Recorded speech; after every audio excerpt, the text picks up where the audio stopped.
you see it? Do you see it? Do you see it?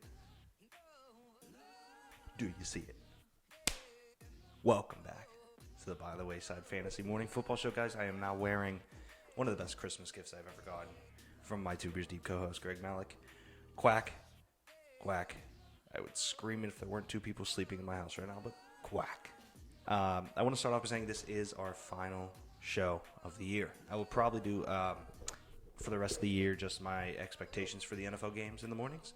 But this is the last for fantasy football, guys. So if you're still watching, you either love the content or you're in the finals. If you're in the finals, congratulations. If you love the content, thank you, and I appreciate that. Shout out to our wonderful sponsor, By the Wayside Coffee. Reveille. Got it, Abby. Is what we're drinking this morning, guys. They're the best sponsors we could ask for, the best coffee in the city. But the reason you are here is because you are in the final. And you want to know, which we just got another update of an injury, so. But you want to know who's in. You want to know who's out. You want to know who I will leave by the wayside. Because that's why you're watching. So let's get into it. So yesterday we clearly had 3 games, which I didn't give you advice on because it wasn't a Sunday, guys. We had the Rams face off against the Niners, the Bills, Pats, and the Bucks versus the Texans. Shout out to everybody that started Perriman, Edelman. Shout out to everyone that started Todd Gurley. Shout out to everyone that didn't start Deshaun Watson and Hopkins and Winston. But hey, it's a great day of football. But we are focused on Sunday because Sunday is where champions are made. So first injury we should get to, Christian Kirk here. I had benched Christian Kirk in my Dynasty League for Perriman, the reason being that I just, Perriman had the upside. But the problem with me with Kirk is that it's an ankle injury that he's had since week 4.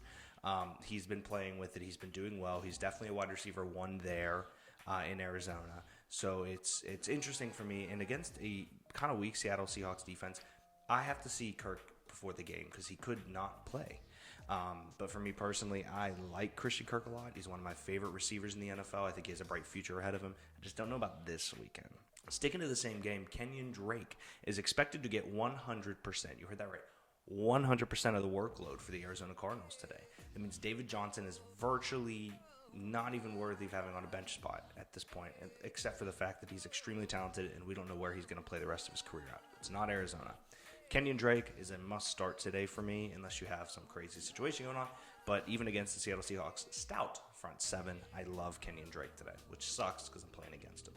Curtis Samuel's questionable against the Colts. The only reason I want to bring that up is because, you get some injuries, you get some players where you're like, oh, well, I wonder if I play this guy, if he'll boom for 40 points. Do not play Curtis Samuel today. Noah Fant is listed as questionable. The reason that is important is because he's been one of Drew Lock's best targets. They're up against a Lions team that obviously plays a ton of man-to-man, but the Lions are kind of sending it in right now. He's questionable, expected to play, but you have to monitor that, especially if you're interested in starting him today. Great news for Lions fans, though, is that Kerryon Johnson is back and expected to have the full workload for the Lions today. That means that Bo Scarborough, you don't know Bo, big Bo, love the kid, worthless today in fantasy playoffs. He has been not great recently, a decent guy to have, but Kerryon Johnson is back. Full workload is what they've been telling us. We'll see what happens on game time. DJ Chark is listed as questionable against the Falcons. He's been one of the surprise top wide receivers this year. He is expected to go. It's the same injury he's had before. But it's one of those things where against the Falcons, I could see him being very relevant, but it's a very big risk play for me. It's a boom or bust, and then you add in the injury and the fact that he's missed some time. Dalvin Cook is out, which is crazy because I'm guaranteed that half the reason you are where you are, if you have Dalvin Cook, is because of Dalvin Cook. So he is out Monday night against the Packers. Alexander Mattison, who has been very good as their backup, will most likely not play either. He has an ankle injury. He's listed as questionable. The Vikings are already in the playoffs. If I'm a Vikings coach, I'm not even letting him touch the field. In the off chance that we make a playoff run and then we need to run with Boone, who Boone played great, don't get me wrong, last week, and I'm starting him in fantasy. And I think Boone is the play. Boone is the guy. Boone has the top 15 play is what Matthew Berry said. Let's hope so. Just a reminder, Daniel Jones is back in for the New York Giants against the Redskins. He has no Evan Ingram, but he does have Slayton, one of their top receivers right now, Golden Tate, Sterling Shepard, and Saquon Barkley. I would have normally said avoid the Giants receivers, but they did so well with Eli, and they were doing so well with Jones. I just really, really hope it's not Slayton because I'm playing against him. Give me some Sterling Shepard numbers today, Daniel, please. Robbie Anderson's listed as questionable against the Pittsburgh Steelers, which is the game that I'll obviously be monitoring the hardest today. It's an illness. I do see him playing, but he for me, when you're starting him in your lineup, there's a pretty significant boomer bust, and he's been getting a little bit more of wide receiver one workload out of Sam Darnold's air game. But for me, I just don't love Robbie Anderson anymore, man. It's such a risky play. He can get you 2 points, he can get you 22. On the same team, Demaryius Thomas is listed as questionable. He did not practice Friday, though. If Demaryius Thomas can't go and Robbie can go, maybe that's another reason to start Robbie Anderson over them. But the Pittsburgh Steelers do have one of the best secondaries in the league, which is so awesome to say right now. So I'm a little wary about starting any receivers against the Steelers today if you're in the championship. Josh Jacobs is out against the Chargers, meaning that DeAndre Washington will get the big workload. Smart play by them. I mean, Josh Jacobs has been unbelievable. He already has this 1,000-yard rookie rushing season. He has a great future for this Raider team. DeAndre Washington is not like a secure play, but he is a good flex play if you have him. If you have Josh Jacobs and you picked up DeAndre Washington, you can plug him right in there. And last but not least, guys, Derrick Henry out today. He is out. I don't see another player on that team. I mean, you talk about Dion Lewis and things like that. I'm not starting another player outside of A.J. Brown, mainly because Adam Humphries is out as well. Tannehill's a great start. I mean, you have them up against the Saints, whose defense is good, but has been pretty porous lately. So Derrick Henry out, which is a big, big knock to your fantasy championship, because I'm sure that's how you got there. Last time, guys, let's get into the last time that I will tell you to leave guys by the wayside this Sunday. First one for me, it's a guy that has been very hot lately, and there's a reason I'm going to bench him now. It's Anthony Miller against the Chiefs.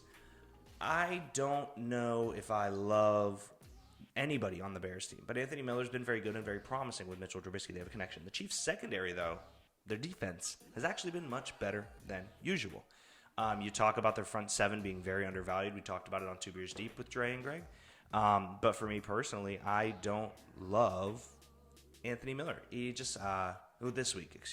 I don't love Anthony Miller this week. The reason being, I just don't trust the Bears' offense. Second guy I'd leave by the wayside, and this has been a topic of conversation all season long, Odell Beckham Jr. against the Ravens. Marcus Peters is an all-pro, and whether he'll be more on OBJ or Jarvis Landry is still yet to be seen, but I don't like the Browns' offense outside of Nick Chubb at all.